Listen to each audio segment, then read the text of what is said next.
Some tie that evidence to the Joshua chapter 2 passage about Rahab. Then she let them down by a rope through the window, for her house was built into the city wall, so that she lived in the wall.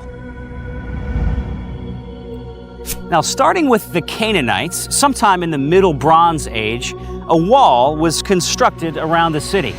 Now, this wall would later become the most famous wall in the world after Joshua and the Israelites came knocking after they crossed the Jordan River at the end of their 40-year wilderness wanderings.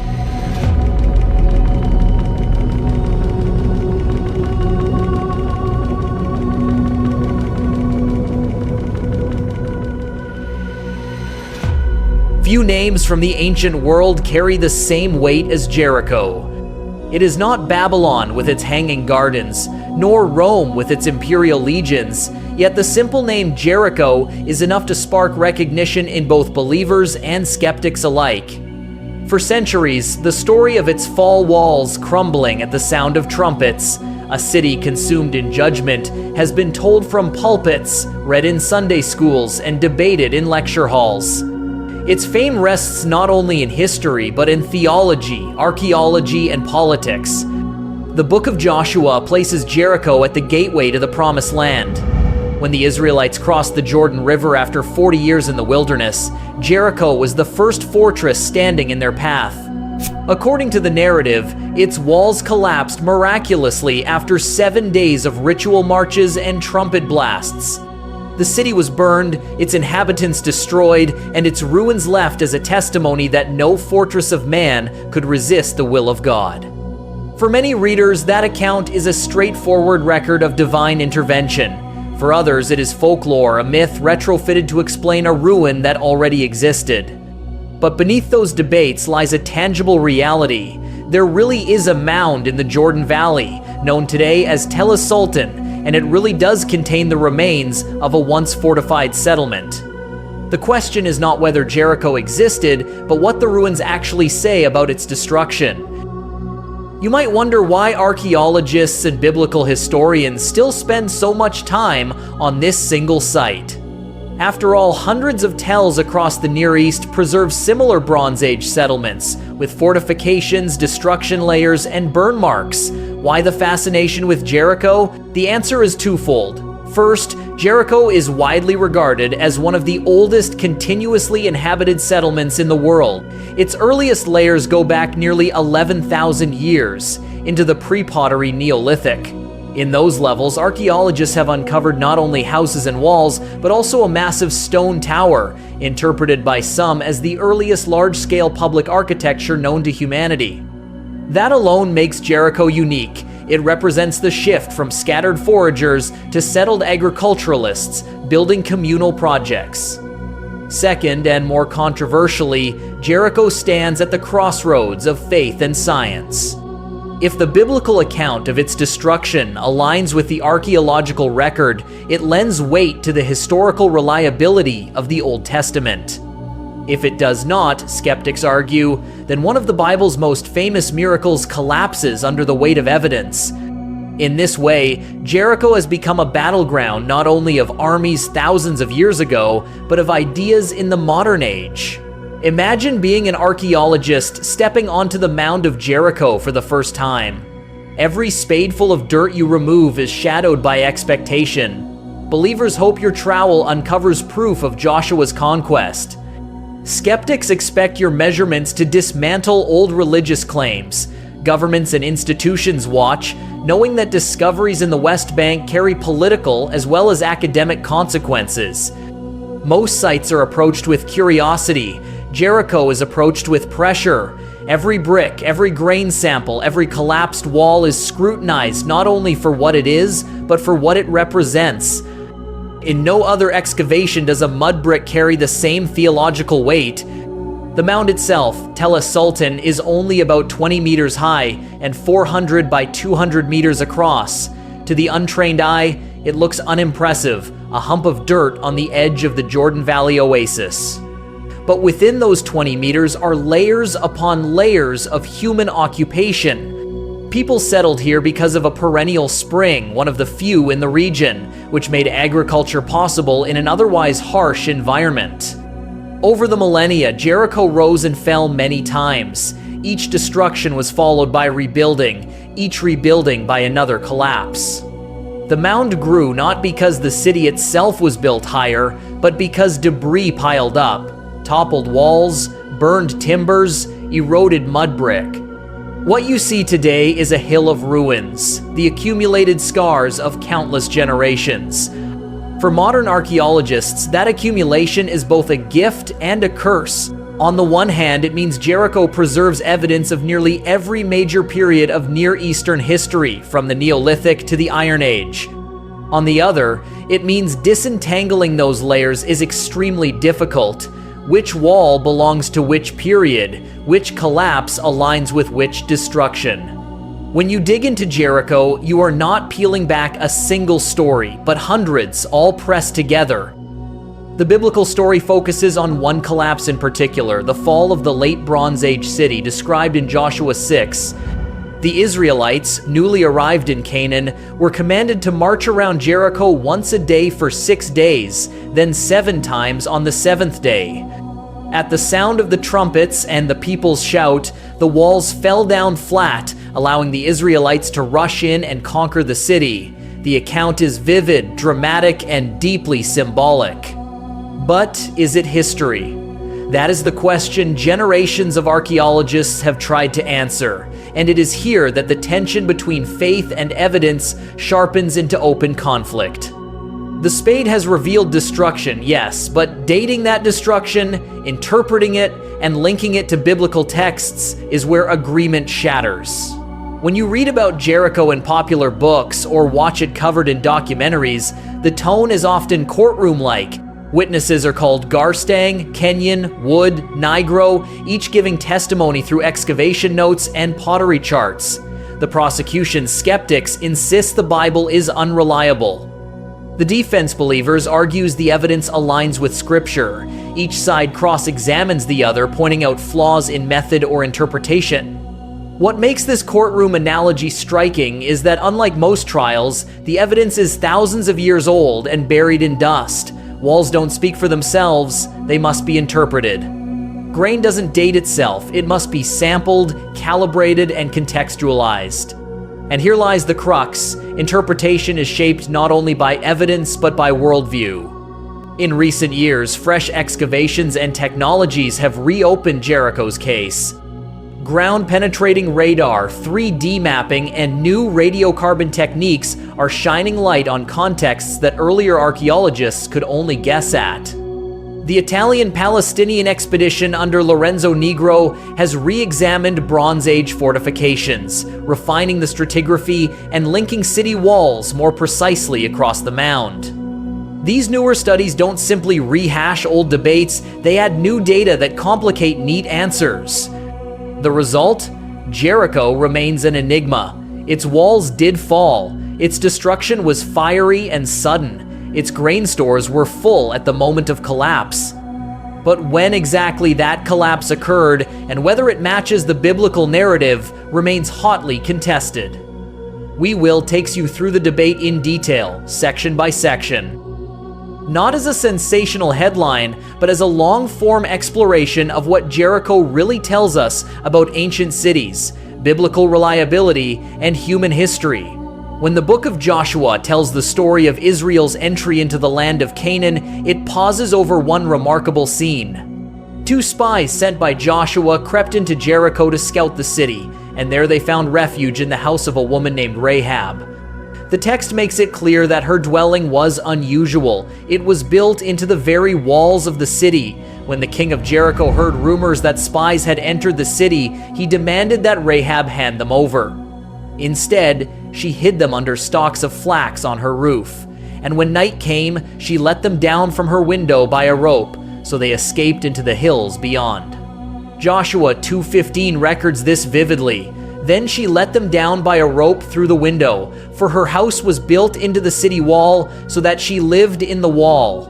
This detail is no throwaway note. It tells us something about Jericho that would have impressed anyone in the ancient world. The walls of Jericho were not like the flimsy fences of small towns or the stone circles of scattered villages. These were massive fortifications broad enough that houses could be built inside them, tall enough to terrify attackers, and strong enough to be considered unassailable. Rahab's home in the wall was both a place of residence and part of the defensive architecture, a sign that Jericho was not just a settlement, but a fortress city. For the Israelites wandering in tents and newly arrived from decades in the wilderness, the sight of those walls alone would have been daunting. Jericho's walls were famous because they represented one of the earliest and most impressive fortification systems in human history. Archaeology at Tel es Sultan, the mound of ancient Jericho, has uncovered stone walls dating back as far as 8000 BC. A massive stone tower, nearly 8.5 meters tall, stood alongside a wall about 3.6 meters high and several meters thick. Scholars suggest these structures were built not only for defense, but also to control floods from the spring nearby. But whatever the original purpose, to ancient eyes they were monumental. By the Bronze Age, Jericho was a walled city whose defenses could intimidate even seasoned warriors. For people like the Israelites who had just emerged from a nomadic life, such fortifications were almost unimaginable. This is why Rahab's story is so striking. She did not just live near the wall, she lived in it. The architecture of Jericho was layered, an inner retaining wall at the base, a steep slope of earth behind it, and then another wall at the top of the embankment. Together, these created a formidable barrier that seemed impossible to breach, yet Rahab's window opened onto this defensive line. From there, she let the spies escape into the wilderness, choosing to side with Israel's God against the might of her own city. Her act foreshadows the collapse of the walls themselves, for just as Rahab's rope made a way of escape, so too would God make a way for Israel through the very stones that stood in their path. The fame of Jericho's walls then was not simply their size, but their reputation. A walled city was a symbol of security, wealth, and strength. In the ancient Near East, cities with walls could control trade routes, protect their citizens, and withstand sieges for months. Jericho, perched at the edge of the Jordan Valley near a vital oasis, was a strategic gateway into Canaan. To control Jericho was to control the entrance into the land. For the Israelites, it was the first obstacle on the road to possessing the promises given to Abraham, Isaac, and Jacob. Its reputation alone would have made them pause. The Bible itself records the fear that these walls inspired. In Joshua 2-9-11, Rahab confesses to the spies, "I know that the Lord has given you the land, and that the fear of you has fallen upon us, and that all the inhabitants of the land melt away before you. For we have heard how the Lord dried up the water of the Red Sea before you when you came out of Egypt. As soon as we heard it, our hearts melted, and there was no spirit left in any man because of you." Notice the tension here. The people of Jericho were terrified of Israel's God, but the Israelites themselves, from their perspective outside the walls, were equally daunted by the sight of the city. The Canaanites feared the miracles of God. The Israelites feared the human strength of Jericho. Both sides trembled, though for different reasons. To understand that fear, imagine what Israel's army looked like. They were not seasoned city sackers with siege towers, ladders, or battering rams. They were former slaves and desert wanderers. Their victories thus far had been against nomadic tribes and kings without great fortresses. Now they stood before a city whose walls rose high, whose gates were barred, and whose houses were literally embedded into its defenses. The Israelites had no engineering corps, no siege engines, and no navy to blockade supplies. From a purely human perspective, they had no chance. That is why the story emphasizes fear so strongly. When the spies returned to Joshua, they reported that the people of Jericho were faint-hearted, yet the Israelites themselves would have looked up at those walls and known they could not take them by force. Jericho was a symbol of the impossible, and it is in the face of the impossible that the Bible shows God's power most clearly. But before the miracle of the walls falling flat, there was the moment of Rahab lowering the spies. That action bridges the human and the divine. On the one hand, it was a pragmatic gesture. She gave them a rope, a way of escape, and instructions to hide in the hills. On the other, it was an act of faith. She declared her allegiance to Israel's God and asked for mercy when the city fell. Her window in the wall became a place of salvation, marked later by a scarlet cord, just as the houses of the Israelites in Egypt had been marked with blood at Passover. In both stories, a simple sign meant deliverance when judgment came. The fame of Jericho's walls did not rest only in their physical structure, but also in their symbolic role. For Canaanites, they were a guarantee of safety. For Israel, they were a test of faith. The Israelites were afraid because, by every human calculation, those walls should have kept them out. They were afraid because their military experience and resources could not compare with the defenses of Jericho. They were afraid because conquering Jericho was not only about taking a city, but about breaking through the psychological barrier of facing an enemy that seemed invincible. This explains why the biblical narrative lingers on Jericho before moving to other battles. Once Jericho fell, the rest of Canaan could be faced. But Jericho was the gateway, the challenge that had to be overcome first. If the Israelites had faltered there, their entry into the land would have ended in despair. Conquering Jericho meant proving that no wall, however famous, and no city, however feared, could stand against the God who brought them out of Egypt. Thus, the lowering of the spies by Rahab is not just a dramatic anecdote, but a preview of what was to come. The woman who lived in the wall showed that Jericho's strength was not unbreakable. Her rope foreshadowed the crumbling of stone. Her faith exposed the fragility of human defenses. And her testimony, "The Lord your God, He is God in heaven above and on earth beneath," captured the central truth. Jericho's fearsome walls were no match for the living God. In the next stages of the story, the Israelites would march around those walls in obedience to divine command, not lifting a sword until the moment of collapse. But their fear in the shadow of those walls was real.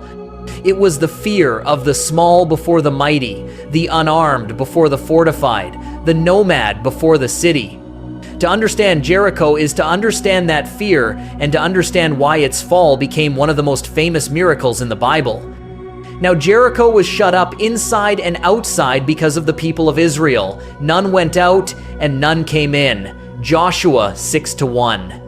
The Canaanites, already terrified by the reports of Israel's God, sealed their city. The gates were barred, the walls manned, and the people on edge. To the Israelites, this fortress must have looked even more formidable, now sealed like a chest that no one could open. But then the command comes. The Lord tells Joshua that Jericho is already delivered into his hand, not by human strength, but by divine decree. The instructions are unlike anything any military strategist would devise. March around the city once a day for 6 days.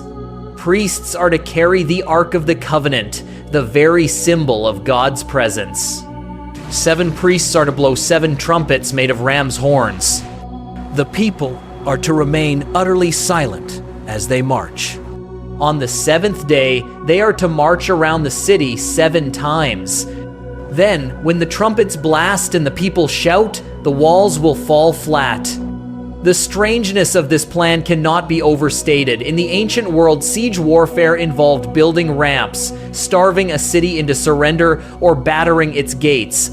What God commanded Israel was a ritual, not a siege. It was an acted-out prophecy. The silence of the people was not hesitation, it was obedience. The trumpets were not signals of attack, but sacred instruments used in worship and proclamation. The ark was not a talisman, but the throne of the invisible king leading his people. Day after day, the people marched. Imagine being a citizen of Jericho, peering down from the wall.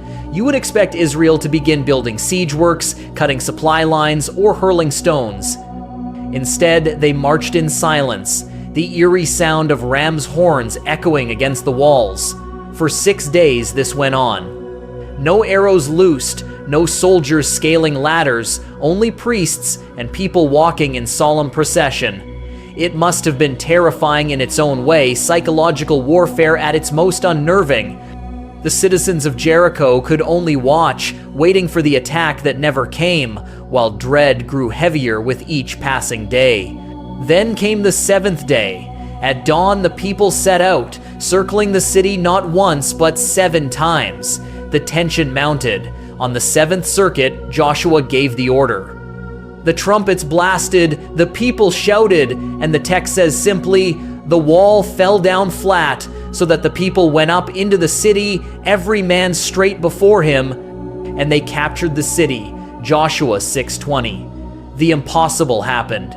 What no siege tower, no battering ram, no human army could achieve was accomplished in a moment by the command of God. The fall of Jericho was not just military victory, it was a theological statement. The message was clear. The land was not Israel's to take by their own might, it was God's to give. The collapse of the walls was a miracle designed to show that the conquest of Canaan would be accomplished not by human strategy but by divine power. Every detail, the number 7, the ark, the trumpets underscored this.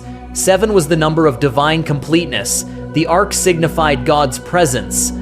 The trumpets echoed the call of Jubilee when liberty was proclaimed throughout the land. All of it declared that this was not ordinary warfare, but holy war. Jericho's destruction was total. The city was put to the torch, its treasures devoted to God, its people destroyed, and only Rahab and her family spared, just as the spies had promised. A curse was pronounced over anyone who would rebuild the city, and for centuries, it lay in ruins. Later, in the days of King Ahab, a man named Hiel of Bethel attempted to rebuild Jericho, and the curse fell on his sons. 1 Kings 16:34. The fall of Jericho was remembered not just as a battle, but as a turning point marked by divine judgment. Why is this story so famous? Because it represents the collision of human fear and divine promise. Israel stood before an unbreachable wall, utterly unable to conquer it by their own means. Yet God commanded them to act in obedience, doing something that looked foolish to human eyes. When they obeyed, the impossible happened. The walls fell. The city that terrified them was no longer a threat. The fame of Jericho's walls, so high, so thick, so intimidating, only magnified the miracle of their collapse. It also carried a lasting lesson. Every generation of Israel would look back on Jericho as proof that victory comes by faith, not by might. Hebrews 11:30 inches, the New Testament makes this point directly. By faith, the walls of Jericho fell down after they had been encircled for 7 days. Jericho was not only Israel's first conquest in the land, it was a symbol for all time that God brings down the proud and raises up his people. For the Israelites, the story of Jericho's fall erased their fear. The people who once trembled at the sight of the walls now saw them crumble into dust. For the Canaanites, the story confirmed their terror. If Jericho, the gateway fortress, could fall without a sword lifted, then no city in the land could stand. And for us, Jericho remains one of the Bible's most enduring stories of faith, obedience, and the power of God to topple what seems immovable. When the story of Jericho is read in Joshua, it comes across as decisive. The walls fell, the city was burned, Israel advanced. But when spades cut into the mound of Tel Sultan in the modern era, things became far less straightforward. Jericho became a flashpoint between archaeology and the Bible, with scholars arguing fiercely over dates, pottery, and destruction layers. To this day, the question of whether the archaeology matches the biblical account divides opinion. The first excavations, Garstang's discoveries. In the 1930s, John Garstang led one of the first major scientific excavations at Jericho. His team uncovered massive collapsed walls, thick layers of ash, and large quantities of grain stored in jars that had been charred but not plundered. To him, this was clear confirmation of the biblical narrative.